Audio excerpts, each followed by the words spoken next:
All right, let's get right into it. There's a storytelling niche on the internet that is absolutely exploding right now, and it's all about one thing: justice.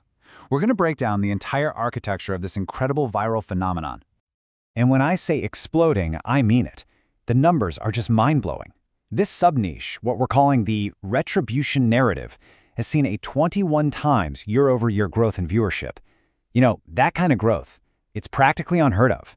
It tells us something big is shifting in what audiences really want to see. So that's the big question, right? Why this kind of story? Why are these tales of betrayal and comeuppance just set to completely take over the media landscape? Well, it turns out the answer lies in a very, very specific psychological blueprint. To really get it, we're going to walk through 5 key areas. First, we'll look at the phenomenon itself. Then, we'll decode the Catharsis Engine that's driving all of this. After that, we'll architect the 3-act story arc, peek behind the curtain at the production stack, and finally, we'll get into the economics of justice. Okay, so first up, the phenomenon. The thing to understand is that at its core, this isn't just about watching drama unfold. It's way deeper. It's about tapping into one of our most primal needs as humans, that need to see the world and fairness put back in order. So let's put a pin in exactly what we mean by a retribution narrative. It's a story structure, a formula, really, that's all about restoring moral balance. After some huge betrayal, the audience sticks around not for the fight, but for that incredibly satisfying ending, that moment we're calling the karma payoff. And this leads us directly to the psychological model that powers these stories. It's a formula that's so consistent and so effective, we call it the Catharsis Engine. So, the Catharsis Engine, think of it as a rigid 3-act formula. Its only job is to take a very personal, specific story about being wronged and turn it into something that everyone, everywhere can understand and feel. It's designed to trigger a powerful emotional release, catharsis.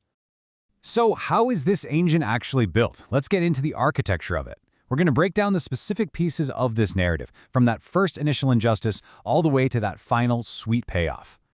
Every single one of these viral videos is built on this exact foundation. You've got Act 1, the unjust wound, then Act 2, the silent strategy, and it all leads up to Act 3, the reckoning. This is the blueprint we're here to analyze. Act 1 is all about setting the stage. The injustice can't just be minor, it has to be clear, and it has to be unfair. The goal is to make the audience feel that same sense of indignation. You need them on the protagonist's side from the get-go. No clear victim, no story. And the key here is that the villain has to break some kind of social contract we all recognize. It could be a boss stealing a bonus, or something even more personal. It just has to be an act that the audience immediately gets is fundamentally wrong. Okay, now for Act 2. And this is where so many stories fall apart. The narrative can't just be about rage. It's crucial that the protagonist becomes strategic. The audience doesn't want to see a screaming match. They want to see a plan. This is where the real tension comes from. And this highlights a really important difference. What we're seeing, especially with where algorithms and audiences are heading, is a huge preference for what's called quiet revenge. It's strategic, it's logical, it uses the villain's own ego against them. It's just seen as smarter and, honestly, a lot more satisfying than just loud, messy drama. And that all builds to Act 3, the reckoning. Now listen, the payoff here isn't some big explosion. It's actually the quiet moment of realization. The absolute peak retention point in these videos is when the villain finally understands that their own arrogance was their downfall. That is the catharsis. So we've got the story theory down. Now let's switch gears and talk about how these are actually made.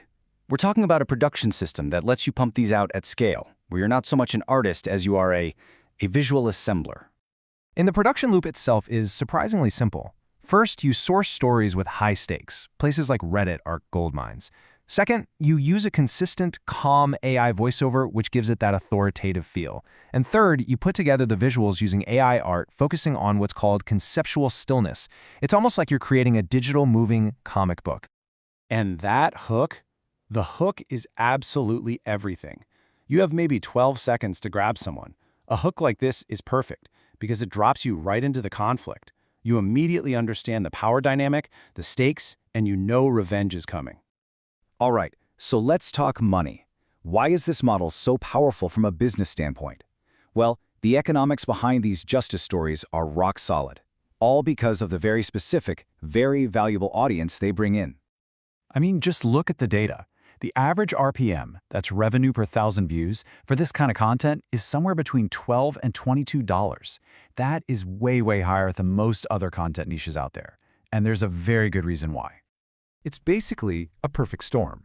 The themes of the content, we're talking justice, protection, personal rights, they attract an older audience, an audience with high intent. And guess what? That demographic is the exact group that high-value advertisers in finance, law, and insurance are desperate to reach.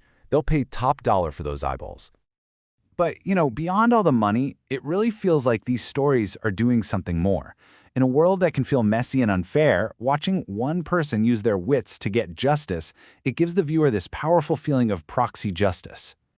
And this quote, man, it just nails it. This is the heart of what's being called the 2026 storytelling flip. It's a huge shift.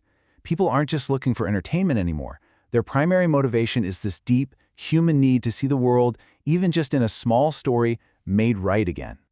Which really just leaves us with one final thought. For anyone making content in this space, the real question isn't just, can you tell a good story? It's, how well can you use that story to reveal a fundamental truth?